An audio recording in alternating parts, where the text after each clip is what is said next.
जय राम हरे जय कृष्ण हरे गोविंद हरे गोपाल हरे जय राम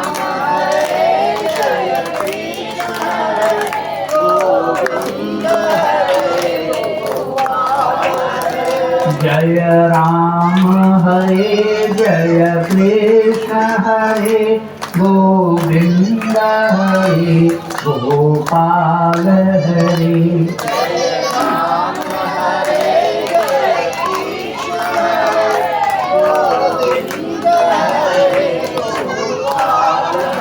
जय राम हरे जय कृष्ण हरे गोविंद हरे गोपाल हरे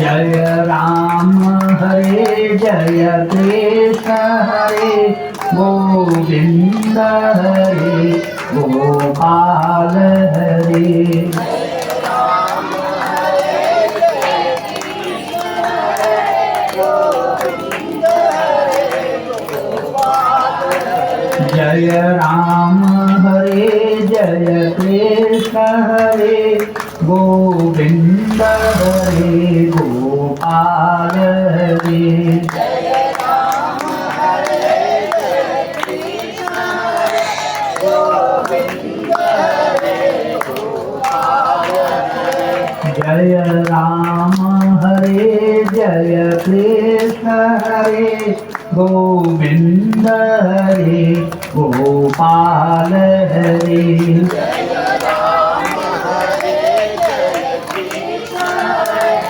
गोविंद हरे गोपाल हरे जय राम हरे जय कृष्ण हरे गोविंद हरे गोपाल हरे जय राम हरे जय कृष्ण हरे गोविंद हरे गोपाल हरे जय राम हरे जय कृष्ण हरे गोविंद हरे जय राम हरे जय कृष्ण हरे गोविंद हरे गोपाल हरे जय राम हरे जय कृष्ण हरे गोविंद हरे गोपाल हरे बोलिए वृंदावन बिहारी श्री कृष्ण भगवान की। अब आप सभी लोग समाहित चित्त होकर बैठ जाएं।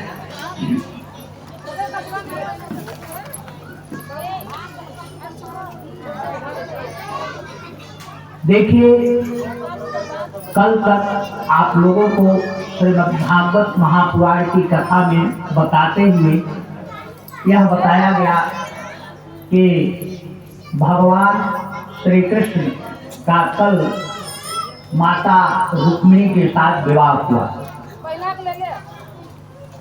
एक बात जरा ध्यान से समझ लीजिए, ये बहुत ही समझने वाली बात है। शास्त्र में लिखा है, वेद कहता है, पुराण शास्त्र सब एक मुंह होकर कहते हैं कि भगवान श्री कृष्ण जो हैं वह मायापति हैं, अर्थात माया के जितने गुण हैं, सत्वगुण, रजोगुण, तमोगुण, यही तीनों गुण के अंतर्गत संसार में काम, क्रोध, लोभ, मोह, मद, मत्सर, ईर्ष्या, कपट, दंभ, पाखंड आदि यह सब माया के ही परिवार हैं, ये सब माया के संतान हैं। यही सब हमें तकलीफ देते हैं और माया के तीन गुण है, सत्वगुण, रजोगुण और तमोगुण। युको है क्या? युको कम बताओ। माने सत्वगुण, रजोगुण, तमोगुण, ये तीनों गुण मिल करके हमें भवाटवी में बार बार घुमा रहे हैं।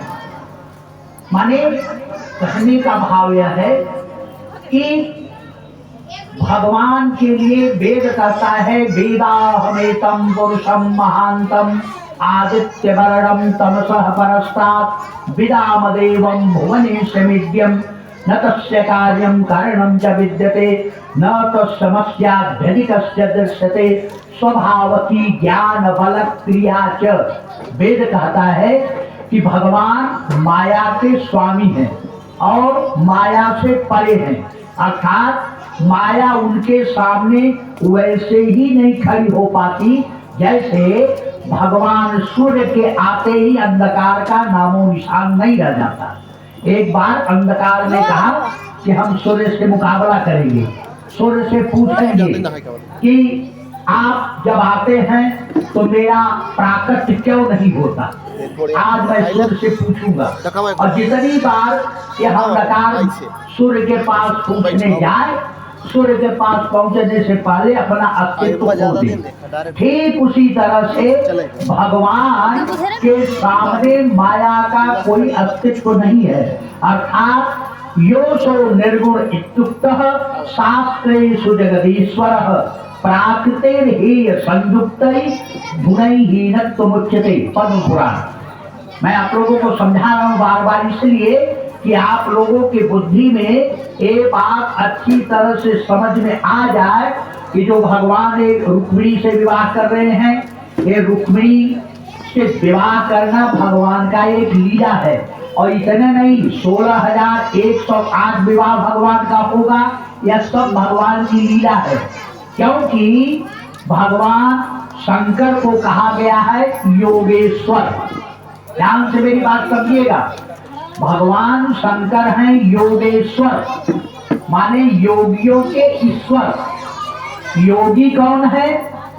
जो अपने इंद्रियों पर विजय प्राप्त कर लेते हैं, काम क्रोध लोभ मोह मत्सर ईर्ष्या कपट दंभ पाखंड आदि कोई भी उनके पास फटक न सके, आ न सके, उन्हें कष्ट न दे सके, उनका नाम है योगी।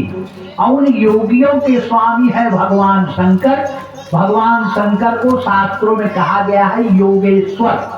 कामदेव आया शंकर जी से युद्ध करने के लिए, रामचरितमानस में आप लोग पढ़े होंगे।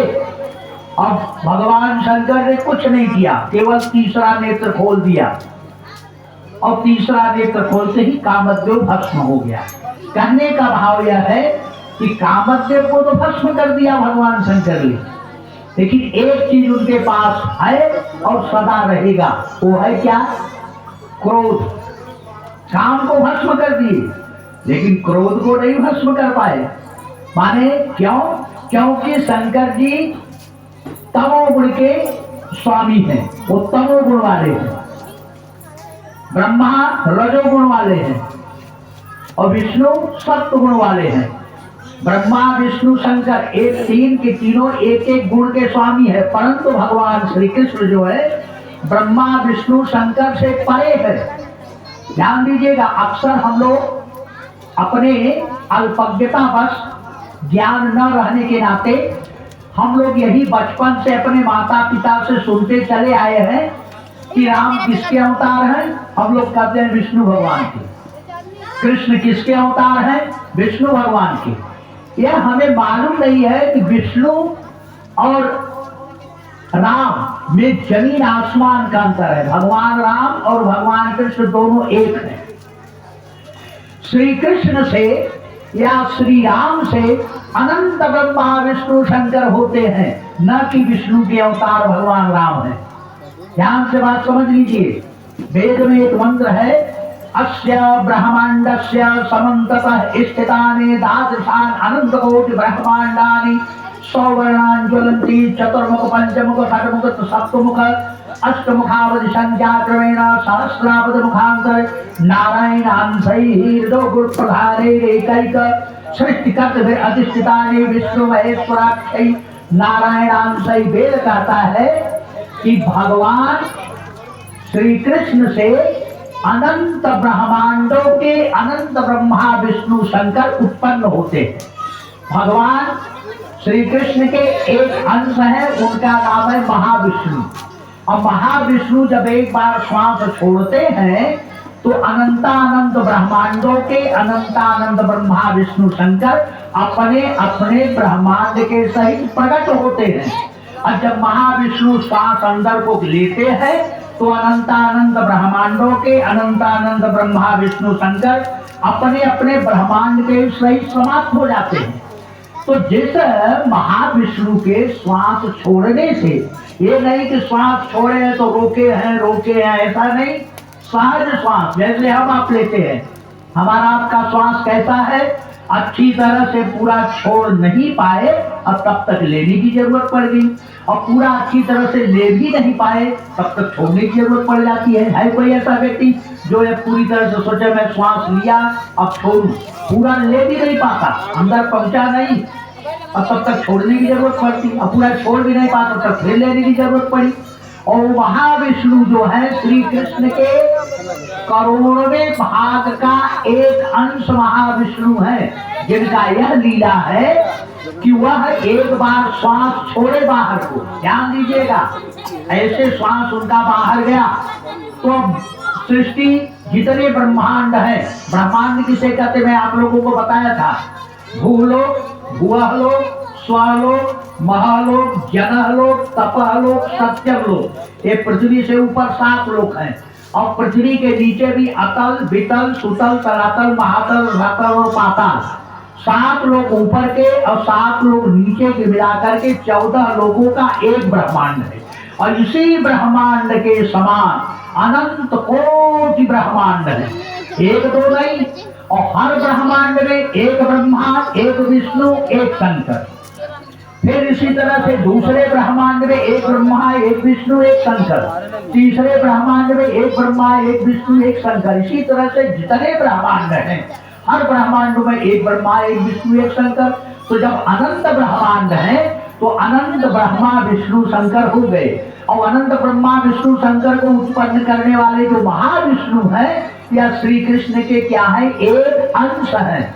यस्यैक निष्वसित काल मथावलंब्य जीवन्ति लोम विलजा जगदण्डनाथाः विष्णुर्महान् सह्यजस्य कला विशेषो गोविंदमादिपुरुषं तमहं भजामि।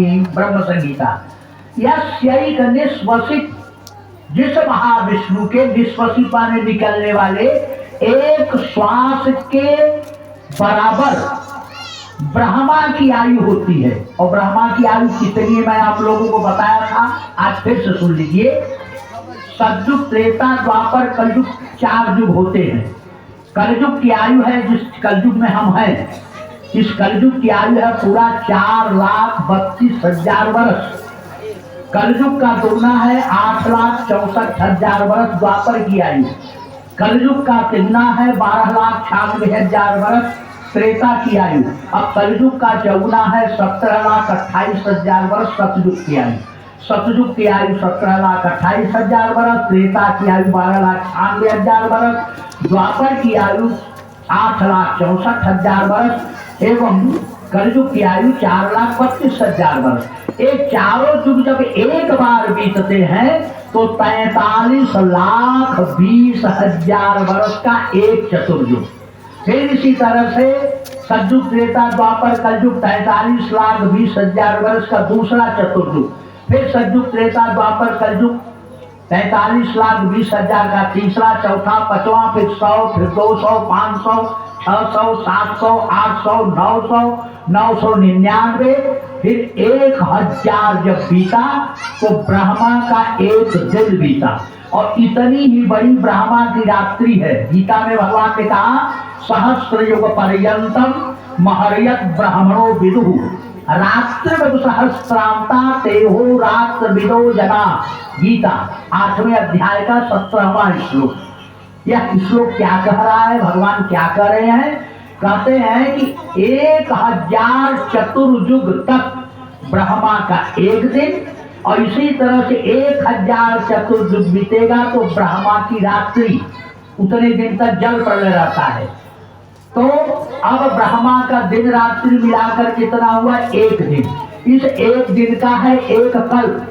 इसी तरह से जब 30 दिन बीतेगा तो ब्रह्मा का एक महीना, इसी तरह से जब 12 महीना बीतेगा तो ब्रह्मा का 1 वर्ष, और इसी तरह से ब्रह्मा की पूरी आयु है 100 वर्ष। अब कल्पना कीजिए कि महाविष्णु का श्वास उतने देर तक बाहर है, और हम लोगों जैसा, जैसे हम लोग श्वास लेते हैं और छोड़ते हैं, इसी तरह से सहज श्वास उनका इतने देर तक बाहर है। और इतने देर तक बाहर जो श्वास है, अब इतने देर तक सृष्टि चल रही है। इस समय जो हम लोग यहाँ बैठे हैं, ये ब्रह्म वो महाविष्णु जो है उनका श्वास बाहर है, उनका श्वास बाहर है। इसके नाते आज हम लोग यहाँ हैं, और जब वो श्वास अंदर लेंगे तो हमारे ब्रह्मांड के ब्रह्मा विष्णु शंकर सब अपने अपने ब्रह्मांड के सहित महाविष्णु में विलीन हो जाएंगे, हम लोग भी चले जाएंगे उसी में। आगे बात समझ में ना? तो कहने का भाव है कि इस तरह से इतना लंबा चौड़ा जो महाविष्णु का श्वास बाहर है, इसके लिए क्या कर रहे हैं? कला विशेषो, भगवान के अनंत कलाओं में से भगवान श्री कृष्ण के जो 16 कला प्रधान है, उस 16 कला प्रधान में 16वां भाग है महाविष्णु। अब कल्पना कीजिए कि जिस महाविष्णु का यह कमाल है, वह महाविष्णु जो है श्री कृष्ण के एक कला है। आप लोग समझ नहीं पाते, मैं 1000 बार आप लोगों को समझाता हूं कि बीच में आप लोग यहाँ कुछ भी चढ़ाने के लिए मत आइए। जब तक कथा चल रही है आप लोग बैठ करके सुने। तो आइए जरा फिर से ध्यान से समझें कि हम सभी लोग यह हमेशा यह जानते ही नहीं, और अपनी अल्पज्ञता के कारण बस यही कह देते हैं विष्णु के अवतार राम है और विष्णु के अवतार कृष्ण है। वेदांत वेद भेद विष्णु प्रोच्यते यो न कोस्मितम न कल्पनामृतेर्थस्य सर्वस्याधिगमो यतः। विष्णु पुराण ये क्या कह रहा है कि हम जब तक भगवान का कोई नाम नहीं है, कल्पना नहीं कर सकते, फिर भी ततः कृष्णाच्युतानंत विष्णु संज्ञाभिरिज्यते। उस भगवान को कृष्ण भी कहते हैं, अच्युत भी कहते हैं, और उस भगवान को अनंत भी कहते हैं, और उस भगवान का एक नाम विष्णु भी कहा जाता है। अरे बात समझ में ना?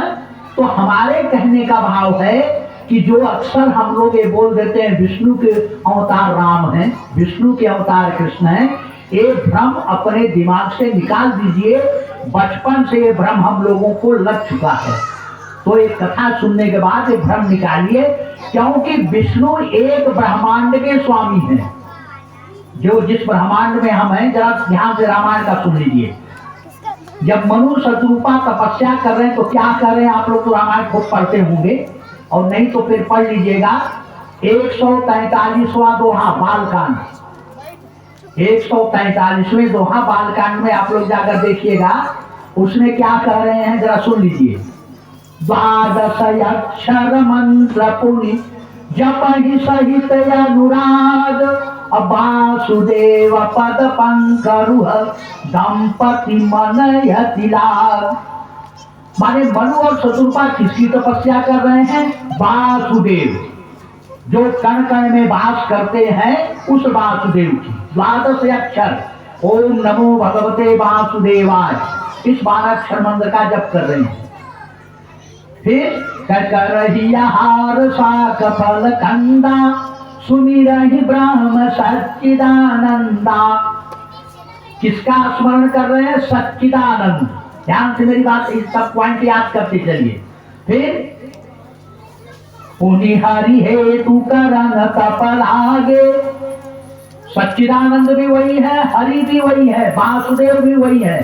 पुनि हरि हेतु करन तपल आगे, बारी आधार मूल फल त्यागे।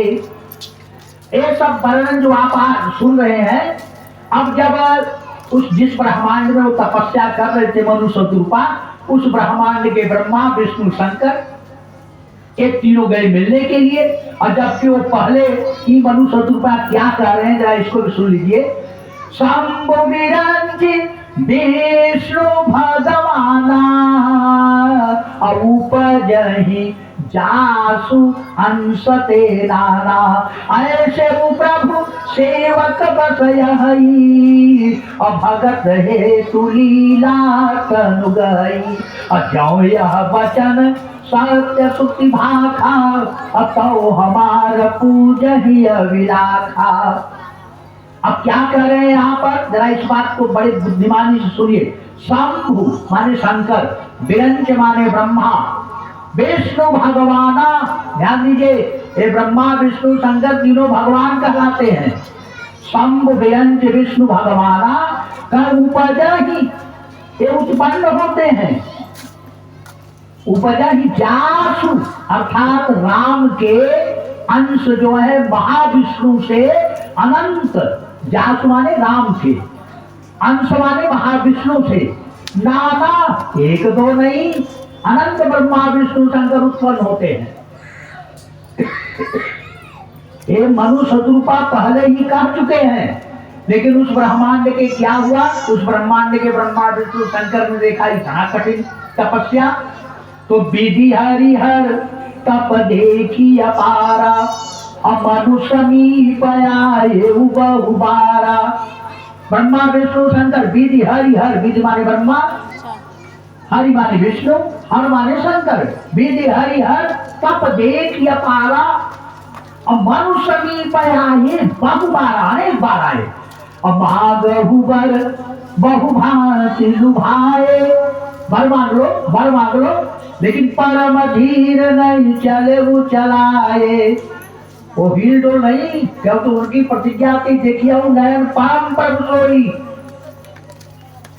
तब भगवान जान गए कि अनन्य है, अब किसी की तरफ देखेगा नहीं, ब्रह्मा विष्णु शंकर की तरी 12 में किसी की तरफ नहीं देख सकता है। तब प्रभु अनन्य तापस, अब भगवान अनन्य जान गए। प्रभु अनन्य तापस नृपरानी, राजा रानी दोनों अनन्य है। अब इतना जब जान गए तब आकाशवाणी हुई कि मागु मागु बर भय न भवानी, परम गभीर कृपामृत सानी। बर मांगो बर मांगो। अब जब मृत जियावन गिरा सुहाई, अश्रमन रंध्र हुई उर जब आई, अभिष्ट पुष्ट तन भय सुहाए, मानहु वही भवन ते आए। तंदुरुस्त हो गए, तो जब तंदुरुस्त हो गए तो वो कह रहे कि प्रभु आप वही हैं जिनकी मैं तपस्या कर रहा हूं। जो भुसुंडी मन मानस हंसा, सगुन यगुन जहि निगम प्रशंसा। जो भुसुंडी के मन रूपी मान सरोवर में हंस की तरह विचरण करते हैं, क्या आप वही हैं? आज यदि आप वही हो तो मैं आप खोलूं। फिर क्या करते हैं, सुनु सेवक सुर कर सुर धेनु, विधि हरिहर बंदित पदरेनु। ब्रह्मा विष्णु शंकर विधि हरिहर, ब्रह्मा विष्णु शंकर जिनके चरणों की धूल, विधि हरिहर बंदित पद रेणु, ब्रह्मा विष्णु शंकर जिस भगवान के चरणों की धूली की वंदना करते हैं, क्या आप वही हैं? तब मैं आँख खोलूंगा। विधि हरिहर बंदित पद रेणु। फिर क्या कहते हैं, जो स्वरूप बस शिव मन माही, यही कारण मुनि जतन कराही। देखहु हम स्वरूप भरी लोचन, कृपा करहु प्रणतारति मोचन। क्या आप वही हैं जो शंकर जी के मन में बसते हैं? शंकर जी क्या करते हैं, तुम पुनि राम राम दिन राती, असादर जपहु अनंग राती। रातों दिन आदर पूर्वक राम राम जपते हैं शंकर जी। तो वही शंकर जी के मन रूपी मानस में आप सदा निवास करने वाले वही हैं। तब मैं आँख खोलूंगा। तो भगवान कहे हाँ हाँ मैं वही हूँ। तब आँख खोले तो देख क्या रहे, नील सरोरुह नील मणि, नील नीरधर श्याम, लाजहितर शोभा निरति, कोटि कोटि सतकाम। अब जब देख लिए तो अब जरा आगे सुनिए। बाबयंग शोभित अनुकूला अवादि शक्ति छब निधि जग मूला। माने उनके वामांग में कौन है? आदिशक्ति। वो आदिशक्ति कौन है? राम वाम दिश सीता सोई। राम के वामांग में सीता है। ध्यान दीजिए, राजा दशरथ के यहाँ अभी बाद में उनका जन्म होगा। अभी मनु शत्रुपा जो आए हैं, तपस्या किए हैं, उस मनु शत्रुपा को जब भगवान दर्शन देने पहुंचे हैं, रामायण आप लोग पढ़ लीजिएगा 143वां दोहे के बाद का, उसमें सीधा लिखा है कि राम वाम दिश सीता सोई। भगवान जब दर्शन देने आए तो राम भी है और माता सीता भी है और दर्शन दे रहे हैं मनु शत्रुपा को। तो उन्होंने कहा, चाहो तुम्हें समान सुत प्रभुषण कवन दुराव, मैं आपके समान ही पुत्र चाहता हूँ। तो भगवान कहे कि आप सरिस हो जाऊं कह जाई, अनृपतव तनय होब मैं आई। अब अपने समान में खोजने कहाँ जाऊं? मैं ही तुम्हारा पुत्र बन कर आऊंगा, क्योंकि वेद में लिखा है न तब समस्या दृश्यते स्वभाव की ज्ञान बल क्रिया से। माने भगवान के समान कोई है ही नहीं। तो जब भगवान के समान कोई है ही नहीं, तो भगवान कह रहे हैं कि आप शरीर खोजो कह जाई, और आप करे तो चाहो तुम्हें समान सु, तो हमारे समान तो फिर हम ही हैं, तो हम ही आपका पुत्र बनकर आएंगे। अवंशन सहित देह धरिता अकरी हम चरित भगत सुखदाता, जो सुनि सागर नर बर भागी अभवतरी है ममता मद त्यागी। माने भगवान पहले से बोल दिए और फिर क्या कहते हैं? अब तुम मम अनुशासन मानी अब बसहु जाई सुरपति राजधानी, अतः करी भोग विलास। अब आप जाओ स्वर्ग में रहो और वहां कुछ दिन तक भोग विलास करो। तात गए कछुकाल पुनि, कुछ समय बीत जाने के बाद होई हूँ अवध भुआल, आप अयोध्या के राजा होंगे। तब मैं होगा तुम्हारा सुत, तब मैं आपका पुत्र बनूंगा। अवंशन सहित देह धरिताता अकरी हूँ चरित भगत सुखदाता।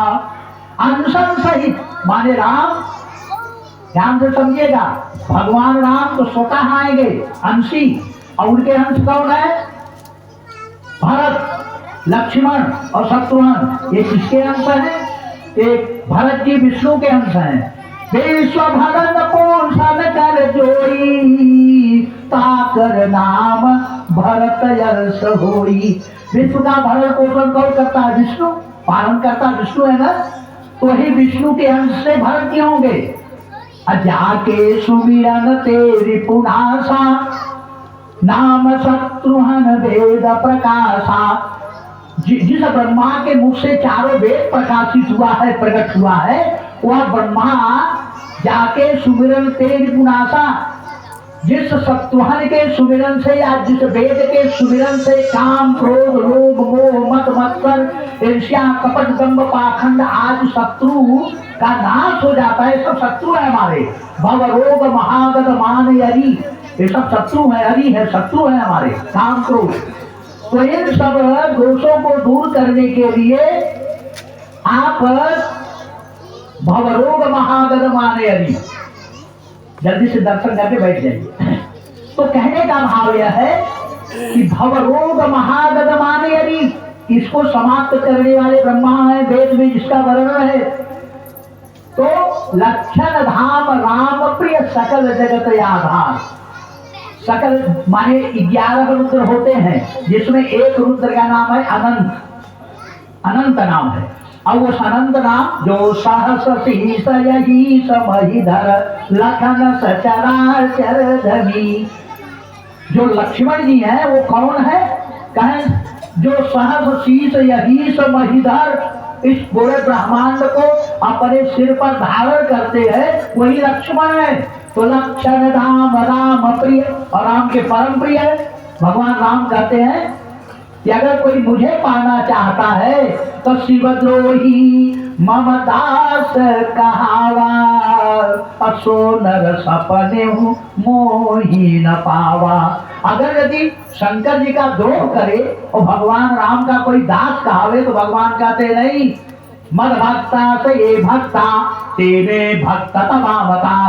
जो मेरे भक्त का भक्त है वही मेरा भक्त है, और जो मेरे भक्त का अपमान करता है और मेरा भक्त बने तो मेरा भक्त नहीं है। भागवत में लिखा है वैष्णवानाम यथा शंभु, भगवान राम के भगवान कृष्ण के भक्तों में सर्वोपरि भक्त कौन है? यथा शंभु, भगवान शंकर के समान कोई भक्त नहीं। सेवक स्वामी सखासी पी के, हित निरुपद सब विधि तुलसी के। माने भगवान राम और भगवान शंकर ये दोनों एक दूसरे के स्वामी है, सखा है और सेवक है। तीनों नाता है एक दूसरे के। वो उनके स्वामी है, वो उनके स्वामी, वो उनके सेवक, वो उनके सेवक, वो उनके सखा, उनके सखा। सेवक स्वामी सखा के निरूपण शब्द तुलसी के। कहने का भाव जो इतना देर से मैं समझा रहा हूं, मेरे कहने का एक ही भाव है कि यह भ्रम अपने हृदय से निकाल दीजिए कि विष्णु के अवतार राम है। ऐसा नहीं है। राम से अनंत ब्रह्मा विष्णु शंकर है, ये मैंने रामायण से बताया। और वही बात भागवत में लिखा है क्या कि श्री कृष्ण से अनंत ब्रह्मा विष्णु शंकर है। श्री कृष्ण से अनंत माने राम और कृष्ण दोनों एक है, अंश मात्र भी भेद नहीं है। मैं आप लोगों को कई बार समझा चुका हूं। तो जब राम कृष्ण दोनों एक है तो श्री कृष्ण से अनंत ब्रह्मा विष्णु शंकर उत्पन्न होते हैं, न कि विष्णु के अवतार भगवान कृष्ण हैं। ये बात समझ में आ गई? शायद हमारे समझ से तो आ गई होगी, आ गई समझ में ना? तो कहने का भाव यह है कि यदि हमें यह बात समझ में आ जाए तो अरे भाई, आप लोग सुंदरकांड का खूब आजकल देख रहा हूँ प्रचलन है, हर जगह पाठ होता है शनिवार मंगलवार। आप एक चौपाई दोहा पढ़ते हैं सुंदरकांड में, 56वां दोहा है। बात न मन ही रिझाई सठ, जनिघाल से कुल ठीस, राम विरोध न बरसे, शरण विष्णु अज ईश। इसका अर्थ क्या है? लक्ष्मण जी ने चिट्ठी लिख कर दिया दूध के हाथ से और कहा ले आकर रावण को दे देना।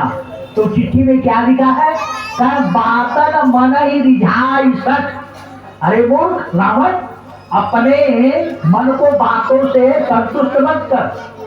चलो ठीक है, राम देख लिया जाएगा, ऐसा मत सोच। कहें क्यों?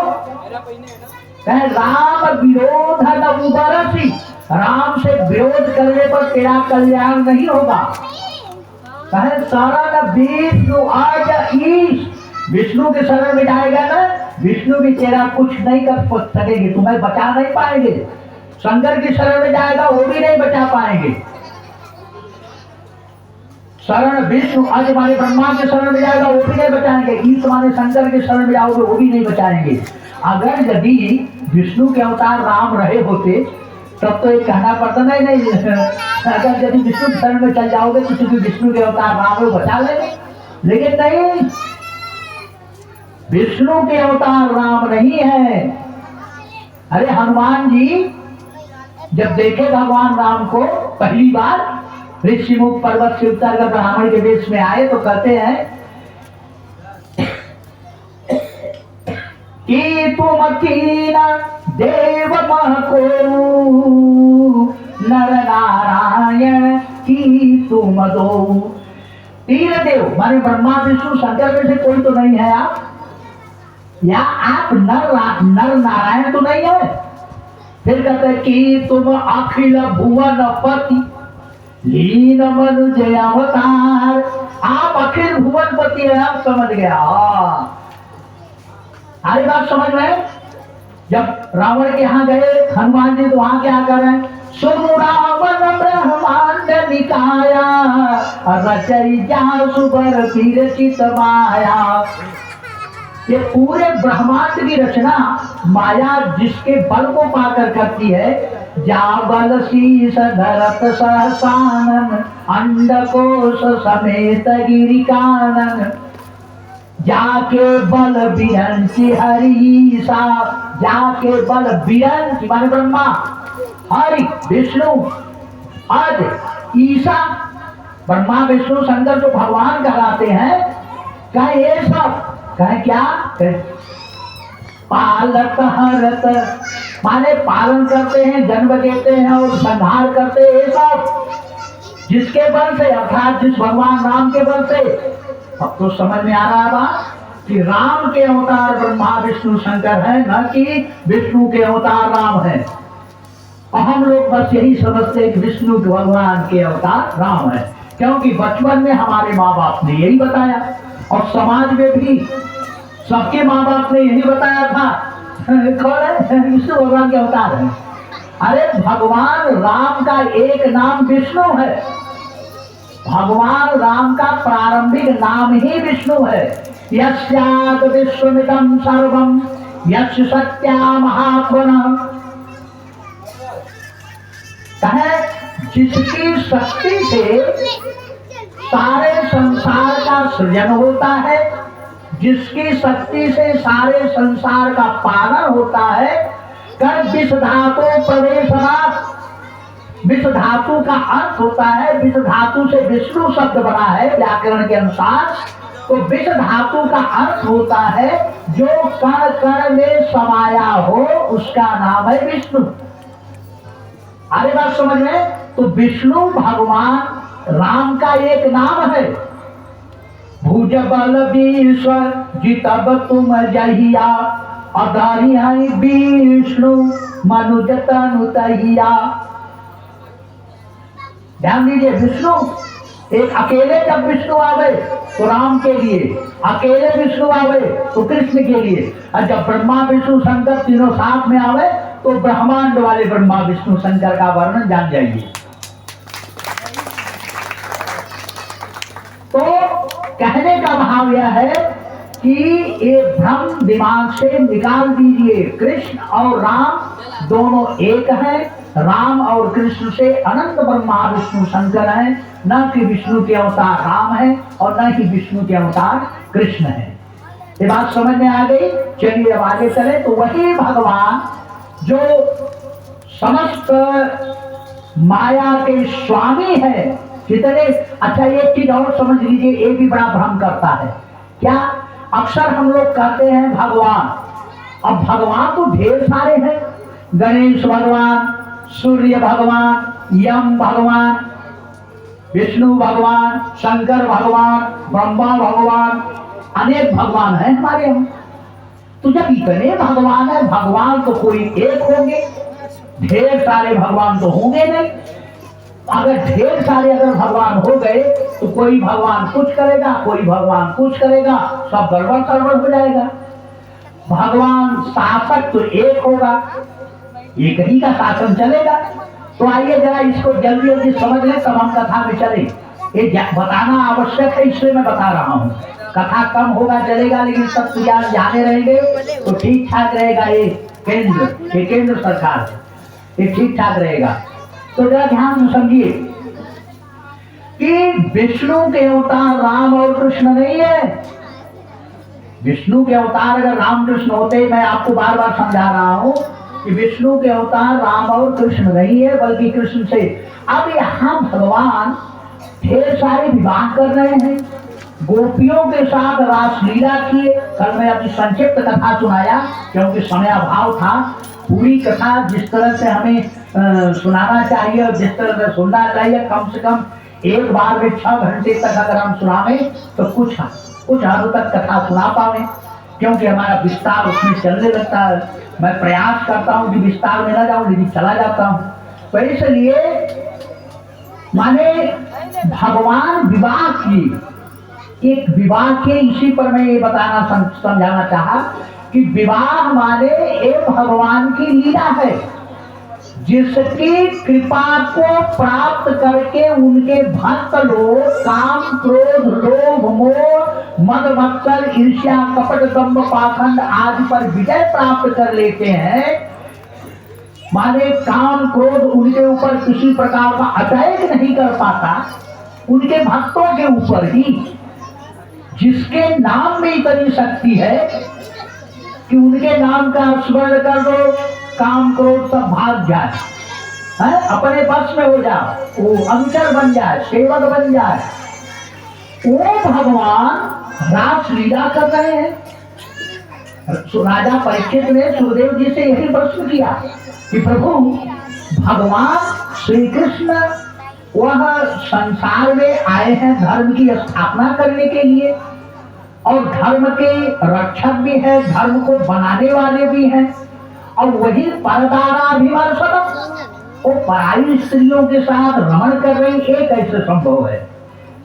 तो सुखदेव परमहंस कहते हैं कि राजन सुनो ध्यान से, शंकर जी हलाहल विष को पी गए, हलाहल विष को पी गए, लेकिन उनके पास वो क्षमता था, वो पी रहे हैं, सबको देखने में लगा कि हलाहल जड़ को पी रहे हैं, लेकिन उनके अंदर ये शक्ति है कि लिए और गले में रोक लिए, आज तक वो गले में पड़ा है।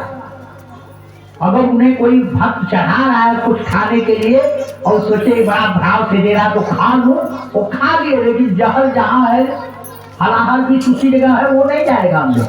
और हम आप क्या है, एक घोट पानी लिए, अगर गले में पहुंचा तो रुकेगा नहीं, नाम स्टॉप सीधे पेट में पहुंचेगा। अब जरा सोचे कि वो शंकर जी कैसे हैं। शंकर जी हलाहल विष को पी लिया, कंठ में रोक लिया और ठीक ठाक है। लेकिन हम आप अगर कोई एक तोला संख्या एक जहर का नाम है, संख्या लेकर पहला ही रिहर्सल करे, पहले ही रिहर्सल में जय श्री राम दोबारा वो पाठ अदा करने के लिए नहीं रहेगा। तो कहने का भाव है कि राजा परीक्षित से सुखदेव परमहंस कहते हैं कि तेजी यथा न दोषाय बहने सर्वभुजो यथा।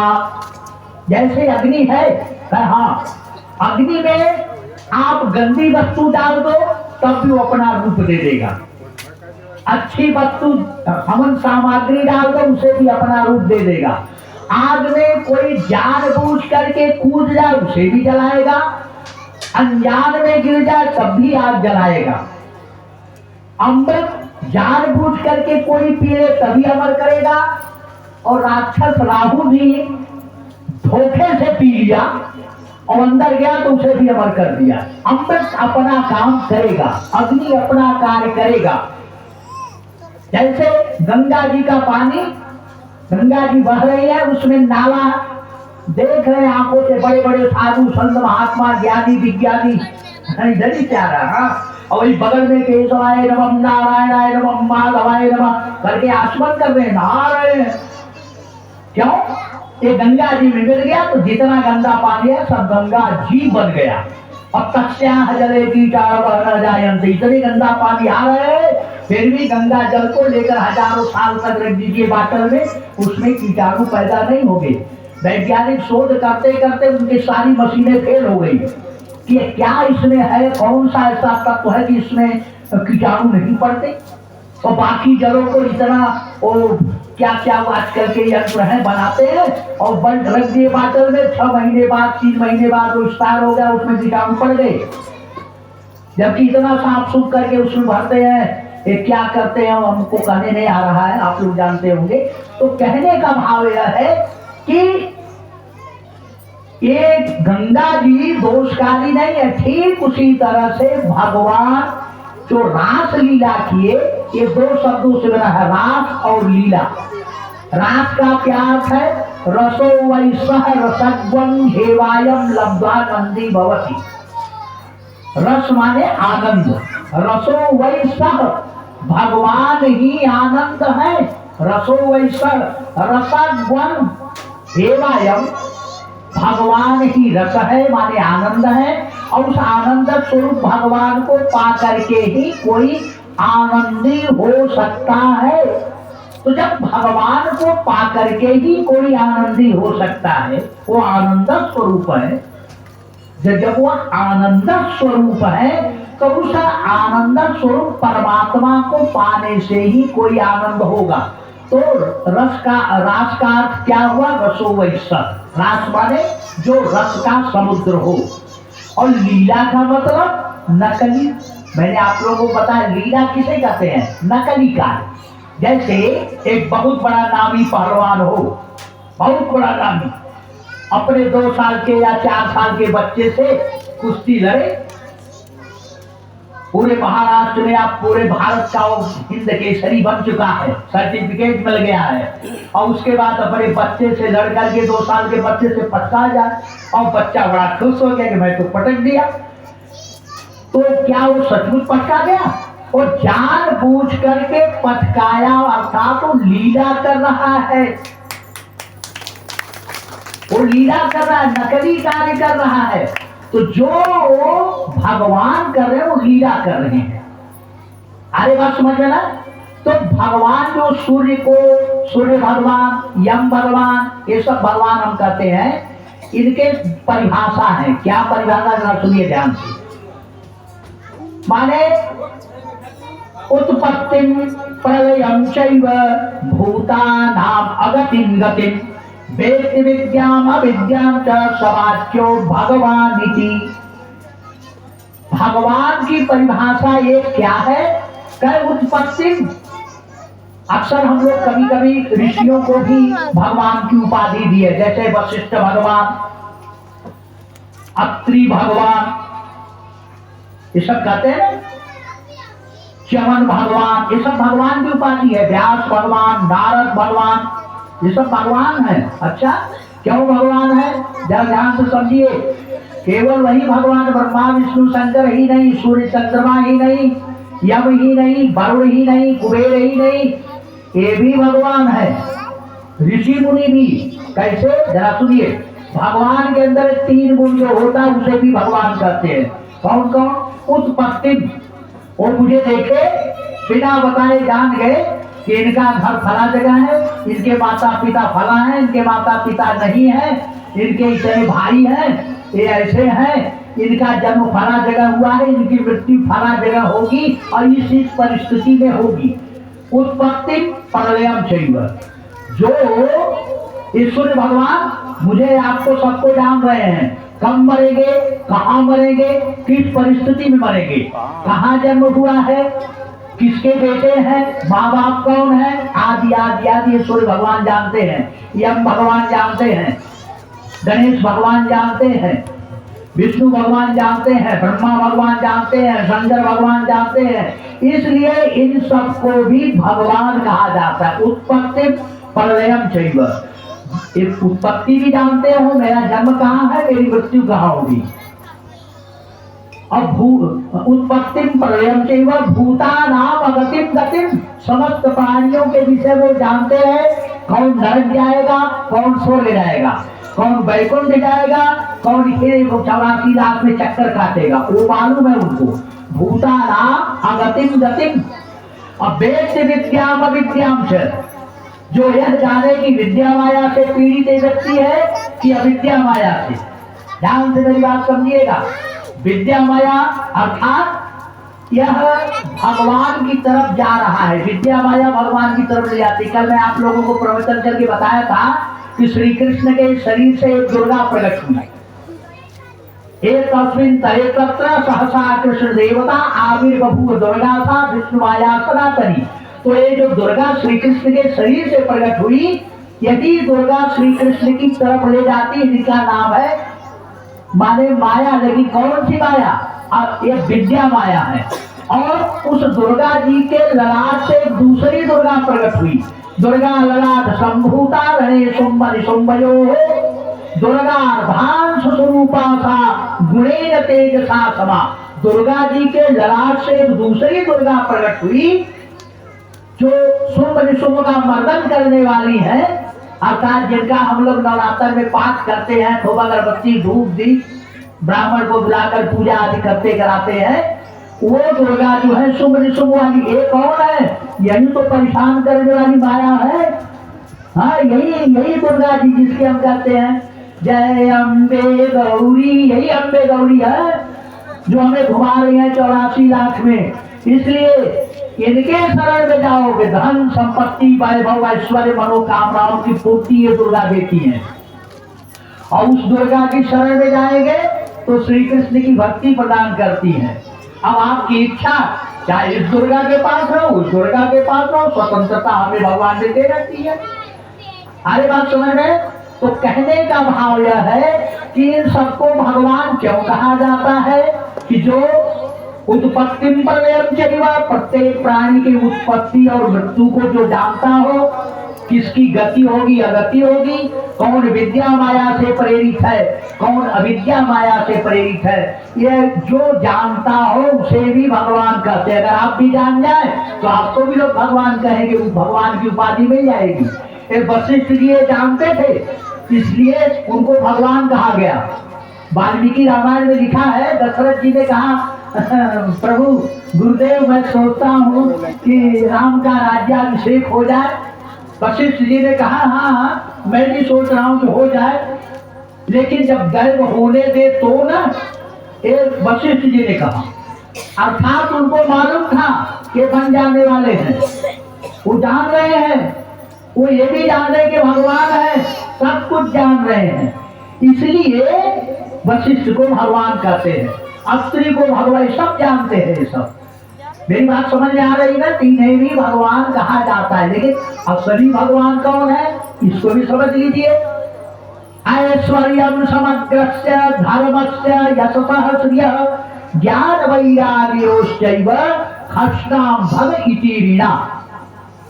असली भगवान की परिभाषा है ऐश्वर्यम समग्रस्य, पूरे संसार का अनंत ब्रह्मांडों का ऐश्वर्य जिनके पास हो। आज हमारे आपके पास, किसी के पास एक गाड़ी हो गई, दो बंगला हो गया, नौकर चाकर हो गए, तो ऐश करके चलता है? और उसके सामने हम आप पहुंचते हैं जी जी जी, ये क्या जी जी कर रहे हो? तो आंख वाला वो भी है, स्वार्थ के नाते जी जी कर रहे हो। ऐसे लोगों का जी जी नहीं करना चाहिए, लेकिन नहीं, वो ऐश्वर्य वाला है और हमें हे दृष्टि से देख रहा है, भिखमंगा है, गरीब है, खाने को नहीं है, पैदल चलता है, मैं तो हवाई जहाज से चलता हूँ। आप यार सोचिए, छोटे से ऐश्वर्य में पागल हो गया। एक बार एक बंबई का बहुत उदाहरण दे रहा हूं, ऐसा है नहीं बंबई का, माने एक महात्मा जी आए, एक बड़े अमीर के घर पहुंचे। वो अमीर हरी महाराज बड़ा अच्छा, बड़ा सौभाग्य आप आए। तो धन के घमंड में अपना महाराज जी से कुछ बोलना शुरू किया। तब तक उसका बेटा विश्व का नक्शा देख रहा था। तो महाराज जी ने कहा, अरे बेटे जरा इधर आओ। आया, कहीं क्या है? कहीं गुरु जी पूरे विश्व का नक्शा है। अच्छा अच्छा, एक विश्व के नक्शे में अपना भारत कहाँ है? ये यहाँ।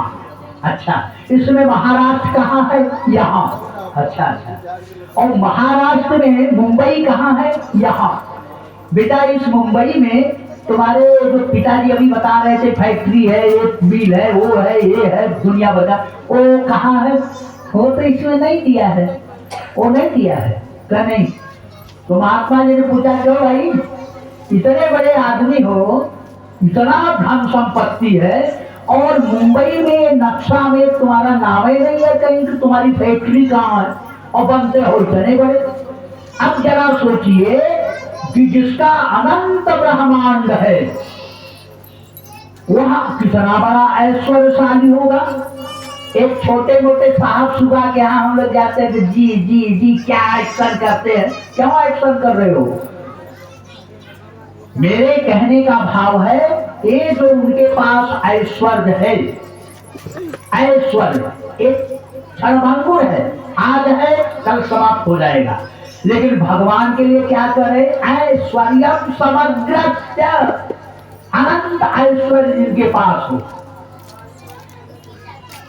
ऐश्वर्यम समग्रस्य धर्मस्य, हिंदू धर्म, सिख धर्म, ईसाई धर्म, जैन धर्म, बौद्ध धर्म, इस्लाम धर्म, जितने भी धर्म हैं, सारे धर्म वाले उसी एक भगवान को, कोई अल्लाह कहता है, कोई खुदा कहता है, कोई सत्य श्री अकाल कहता है, कोई अकुल वज्र कहता है, कोई भगवान कहता है, कोई परमात्मा कहता है, कोई गॉड कहता है, उसी एक भगवान को। तो अब जरा सोचिए, ऐश्वर्यम समग्रस्य धर्मस्य, समस्त धर्म जिनमें निवास करते हो। हम हिंदी में कह रहे हो भगवान, भगवान सुन रहे, कोई अंग्रेजी में गॉड कह रहा है। It is easier for a camel to go through a needle size than for a rich man to enter the kingdom of God. This means ever rapid that taking knowledge. Man is like a machine. A machine cannot run without this in some way. A man cannot run without this to get Sunday. And अगर इसकी बात इसलिए हमारी Bible कहती है कि उसी को जिसको हम भगवान कहते हैं, परमात्मा कहते हैं, उसी को बाइबल गॉड कहता है, उसी को अलिफ लाम मीम या मोहम्मद रसूलुल्लाह, उसी को कुरान जो है अल्लाह कहता है, खुदा कहता है। तो समस्त धर्म ग्रंथ वाले एक ही परमात्मा को अपने अपने धर्म के अनुसार भिन्न भिन्न रूप से मानते हो। ऐश्वर्यम समग्रस्य धर्मस्य यशः, सारे संसार का यश जिसे प्राप्त हो। ध्यान से मेरी बात समझिए। अक्सर मैं तो ब्राह्मण हूँ, मुझे ज्यादा अनुभव है। जब घमंड वाले मिलते हैं कैसे बतियाते हैं जानते हैं? महाराज जी जरा देखिए यार, फ्लैट में ले रहा हूँ, इसमें ए यहाँ होना चाहिए, कौन कहाँ होना चाहिए जरा बताइए। तो हाँ ठीक है, यहाँ ठीक है, और सब तो ठीक है, लेकिन बाथरूम भी दिखाएंगे। गुरु जी इसमें देखिए टाइल्स या ऐसा लगवाया, और दूसरा था उसको मैंने कैंसिल कर दिया, ऐसा होना चाहिए। अच्छा, और वो घमंड बोल रहा है उनका, माने घमंड में चूर होकर सारा वर्णन कर रहे हैं। तो ऐश्वर्यम समग्रस्य धर्मस्य यशः, और हम कहे कि अच्छा बड़ा बढ़िया बनाया सही। हाँ, सब भगवान की कृपा है। भगवान अगर पैसा दिए थे क्या? पैसा नहीं दिए थे, लेकिन सब यश दे रहे हैं भगवान को। बुढ़ाई में आपको बेटा पैदा, हाँ सब भगवान की कृपा। अच्छा, आप बड़े स्वस्थ व्यक्ति हैं, भगवान की कृपा। कहते हैं नहीं आप लोग? तो ऐश्वर्यम समग्रस्य धर्मस्य यशः, सारे संसार वाले यश दे रहे उस भगवान को। श्रियः, एक लक्ष्मी नहीं, अनंत कोटि लक्ष्मी जिनके चरणों की दासी है। अनंत कोटि लक्ष्मी, ध्यान दीजिएगा, अनंत कोटि लक्ष्मी। अनंत ब्रह्मांडों की अनंत विष्णु है, तो अनंत विष्णुओं की उनकी श्रीमती जी भी तो है, और सारे सब के सब भगवान के अनुचर है। तो अनंत कोटि लक्ष्मियों का जो स्वामी हो।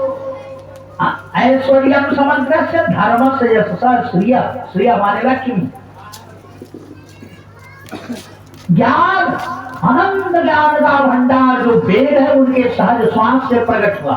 वैराग्य, वैराग्य वाले समझते हैं हम लोग। अभी कोई बचपन में हमें याद है, मड़ई जानते हैं ना, मड़ई, पहले हम लोग मड़ई वड़ी लगता था गांव में।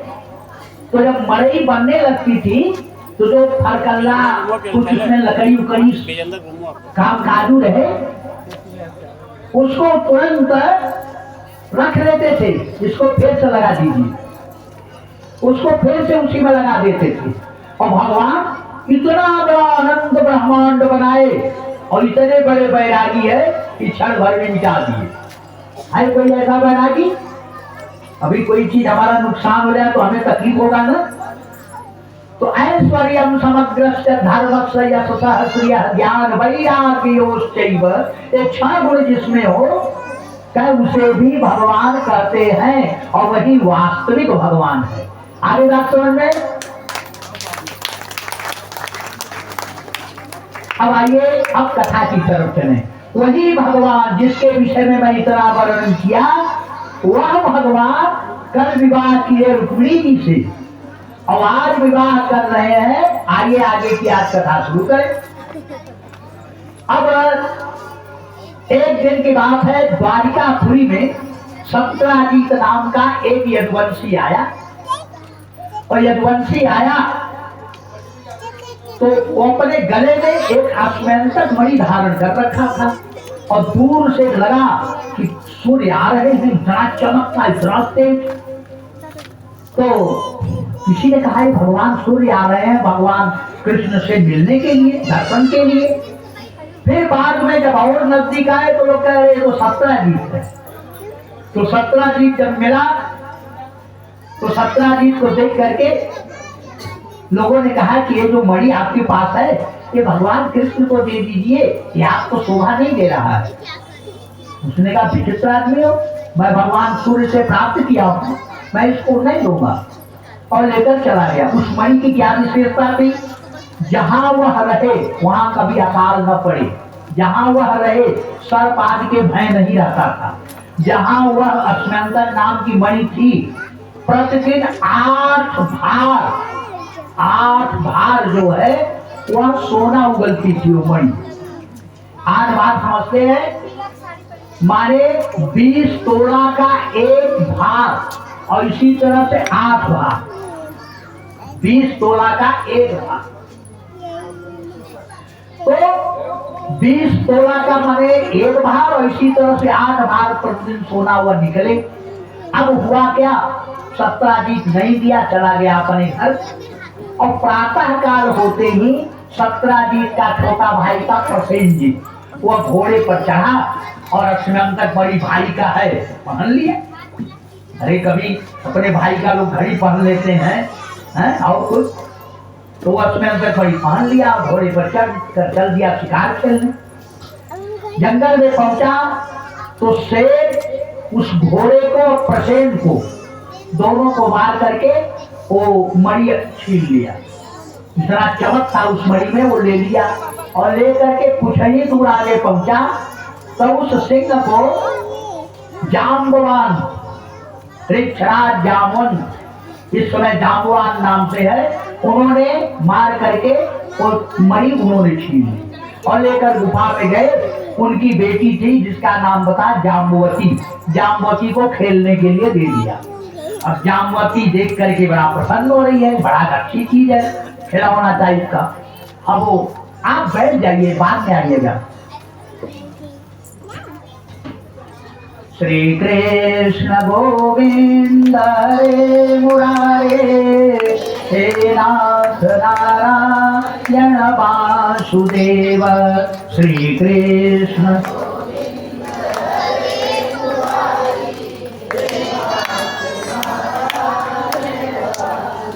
आप लोग एक कहानी है, गुरु जी की मानेंगे, गुरु जी को मानेंगे लेकिन गुरु जी की नहीं मानेंगे। मैं आप लोगों से एक कथा सुना रहा हूँ, रोज प्रार्थना करता हूँ कि आप लोग जो भी लाए हो, जो भी आपके पास प्रसाद है, दक्षिणा है, वो कब चढ़ावे जब यहाँ आरती होने लगे। ये आप कृपा करके इतनी दूर तक आप लोग चले आते हैं चढ़ाने को, तो जो कृपा अभी कर रहे हैं वो कृपा कथा शुरू होने से पहले कर दीजिए। कथा में आप डिस्टर्ब करते हैं तो ये अच्छा नहीं है। कोई अच्छी चीज चल रही तब तक आप आए, और एक कलयुगी श्रोता है, सब लोग आपके दर्शन के लिए लड़ाई हो जाते हैं। अरे वाह, आप अभी को आ रहे हैं, आपका भी दर्शन कर लें। मेरे समझ में नहीं आता आप लोग कब, आप लोगों का तारीफ ब्रह्मदेव पंडित जी हमारे जो हैं, आदरणीय ब्रह्मदेव पंडित जी ये तारीफ कर रहे थे कि यादव नगर की जनता इतनी अच्छी है कि मैं बोला आरती होने के बाद आगे आप लोग बैठ जाइए, प्रसाद आरती जाएगी, सब लोग शांति से बैठ जा रहे हैं। और कहीं की जनता अगर ऐसा कर दिया जाए तो सुनते ही नहीं, खड़े हैं हमको दे दो, हल्ला मचाते। तो आप तारीफ के पात्र हैं, लेकिन मैं तो अभी तारीफ नहीं करूंगा। अब अगले साल फिर हमारी आपकी मुलाकात होगी, यदि आप हमारी बात मान लिए रहेंगे। अगर यदि आप लोग कथा शुरू हो जाए, अगर यहाँ से कथा शुरू, तो आपका फर्ज बनता है, अगर आप विलंब से आ रहे तो जहाँ आए वही बैठ जाए। आप कथा सुनने आए हैं, ये दिखाने के लिए नहीं मैं आया और मैं अमुक अमुक चीज चढ़ाया। जो भी चढ़ाना है आप बाद में चढ़ाइए। अब आइंदा आप लोग अपने मन ही मन आज हमें एक दक्षिणा दे दीजिए कि हमारा ही नहीं, कहीं भी भगवान की कथा होती हो तो कथा में आप जाइए, बैठ जाइए, जो भी भगवान आपको दिए हैं उसको चढ़ाने के लिए जब कथा का वहां से कार्यक्रम खत्म हो, आरती उरती शुरू हो, तब ले जाइए चढ़ाइए। जब हल्ला शुरू हो जाए, और जब तक हल्ला नहीं, तब तो ज्ञान की वर्षा हो रही है, अच्छी चीज मिल रही है, तो उसमें एक होते हैं श्रोता, एक होते हैं श्रोता, और एक होते हैं श्रोता, 3 लोग होते हैं। तो एक श्रोता का काम कर देते हैं बीच में आकर के, और एक जो है श्रोता सुनते हैं, समझ में आवे चाहे मत आवे चुप मारकर सुनते हैं, और एक है श्रोता। एक बनिया था, अगर कोई होगा तो क्षमा करेंगे, मैं कथानक बोल रहा हूँ, तुम्हारे बनिया सामने बैठे हैं। तो एक बनिया था, उसकी श्रीमती ने कही, अरे आप समझते नहीं हो, ये महाराज जी आए हैं, इतना सुंदर कथा हो रही है, बड़ी मिठास कथा है, आप भी चलो सुन लो। अरे कहे चुप रहो, जाएंगे वहां तो अपना तब तक क्या पैसा कमाएंगे, कपड़े की दुकान थी। कहे नहीं आप चलो आज। कहे ठीक है। तो सोचा कि बड़ी भीड़ इधर है, भीड़ में कौन बैठे, और महाराज जी के पीछे जाकर बैठ गया, पीछे। अब पीछे बैठा, यहाँ तो आयुर्वेद किया है, वहां वैसे चौकी रखी थी, वो कुछ आयुर्वेद था नहीं, और नीचे बैठा, और धीरे धीरे उसको नींद आने लगी, और नींद में वो देख रहा है कोई आया है, कहता भैया 1 मीटर दे दो, इतने में दे दो, सौदा तय हो गया। और पंडित जी का कुर्ता वो पकड़ा गया, मारा कर दे यहाँ से यहाँ तक गया। पंडित जी बेचारे कहे भैया एक और, तब तो कहता महाराज जी क्षमा कीजिएगा, मैं दूसरा कपड़ा अपनी दुकान से ला कर दे दूंगा, मैं सपना देख रहा था, माने सो गया। अरे बात समझ में। दूसरे दिन उनकी श्रीमती जी बोली कि आप कहाँ बैठे थे? कहा मैं पीछे। अरे कहे आगे बैठेंगे तब कथा मिठास लगेगी। तो दूसरे दिन वह गया और जाकर के आगे बैठ गया। तो जब आगे बैठ गया तो वो आगे बैठे, उसकी आदत थी सोने की, फिर नींद आने लगी, फिर सो गया तो उसका मुंह खुल गया, और एक काम में बैठा था, एक कुत्ता आया, कुत्ते का जो स्वभाव था वो अपना काम कर दिया, और उसके बाद जब उसकी आंख खुली तो नमकीन कथा लगी। वो आकर बड़ी श्रीमती जी से कहा कि तुम कहते हो बड़ा मीठ लगता है, और कथा तो हमें नमकीन लग रही थी। तो कहने का भाव यह है कि श्रोता, श्रोता और श्रोता 3 प्रकार के होते हैं। तो आप लोग अच्छे श्रोता बनिए, क्योंकि आप लोगों को इतनी अच्छी तत्व ज्ञान से परिपूर्ण भगवान की कथा बताई जा रही है। यह कथा सुन लीजिए, और ये सब चढ़ाने बढ़ाने वाला काम तो रोज करते रहेंगे। चलिए, श्री कृष्ण गोविंद हरे मुरारे, हे नाथ नारायण वासुदेव, श्री कृष्ण गोविंद हरे मुरारे, हे नाथ नारायण वासुदेव। बोलिए वृंदावन बिहारी कृष्ण भगवान की। अब आप लोग बिल्कुल समाजित चित्त होकर बैठ जाए, बिल्कुल हल्ला